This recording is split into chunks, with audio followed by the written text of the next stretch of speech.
often parents and caregivers will say, I don't want to bring it up with my teenager. Yeah. There can be a whole heap of worry that if I bring it up, actually that might put ideas into their head, it might make them more likely to do it. Yeah, you talk about self-harm. And self-harm suicide is a real fear, so I think sometimes there's a natural response to try avoid talking about it, but actually there's no evidence that talking about it increases risk, and in fact it's actually the opposite. So it's really important to let your young person know that you're worried. And that you care. Yeah, and that you want to know and be able to support them if that's what they're experiencing. So that's quite heavy. It is. And so Fiona, what are some practical steps that parents can do to help their teens?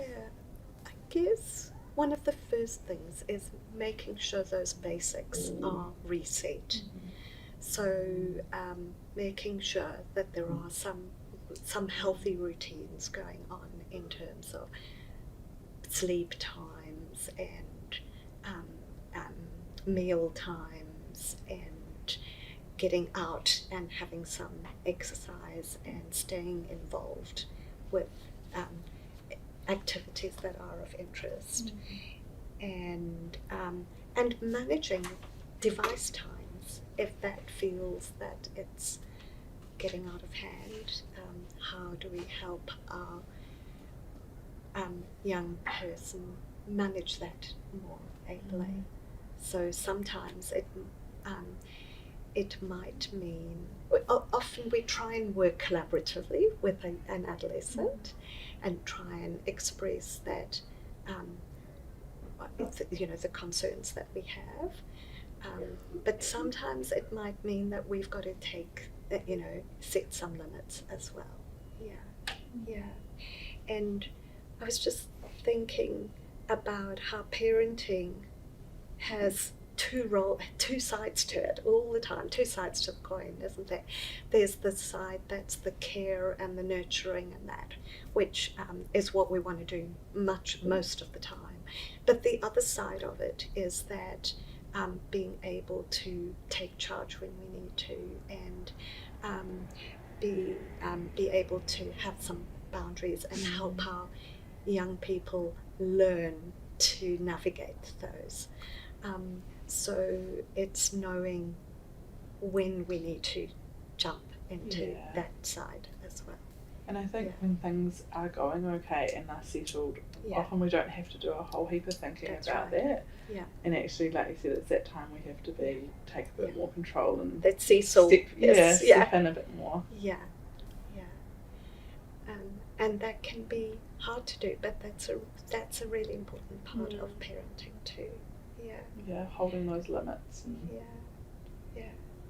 And I was just thinking, if we think about ourselves, when we're feeling overwhelmed or panicky, how sometimes it's really helpful if somebody else says, no, you go and sit down there, I'll do this, I'll take over now. So that somebody else taking charge can actually be enormously supportive and comforting. So how do you think we can do that in a way that works for adolescents who have this need to be their own person and be independent and have a little bit more of fighting back, because that's how they become independent? How do you think as a parent we can navigate taking charge and the care? Yes. I think quite a natural response for parents is to try, it's almost kind of dismissing. So if your teen comes to you and says, I'm so worried about this school camp, it's really normal. You want to fix it. So you go into problem solving, or you might say, oh no, it's only a couple of days, like you'll be fine, everyone does it. So that real want to fix it, And so you could do that by trying to downplay the worry, or you could do it by trying to fix it or remove the worry, is another common one. Again, like you said, we don't want to see our child, our teen, feel these big emotions, so it's really natural to want to just come in and take it away and remove it, which in the long term isn't helpful. So how do we talk to our teenagers? The first part is that nurturing part is really important, and that's validation.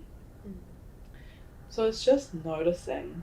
It's starting by noticing the anxiety, noticing what's going on, being really curious, and that part is really important. And I think even for myself, if I've got something going on and I'm talking to a friend about this big thing that's really stressing me or really worrying me, there's something about that person just hearing you and getting it that can feel quite containing.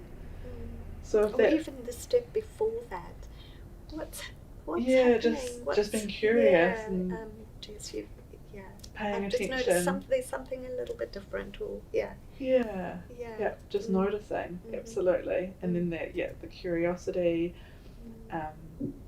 listening. Yeah, and sometimes as well we think we know what's going on, and you think it's a school camp, but actually by being really curious and just wondering and those really open-ended questions and not being judgmental, you can get a whole lot of information, and it's not about the school camp, it's about I don't know, the car ride there or who they're being paired up with. So opening some space for that.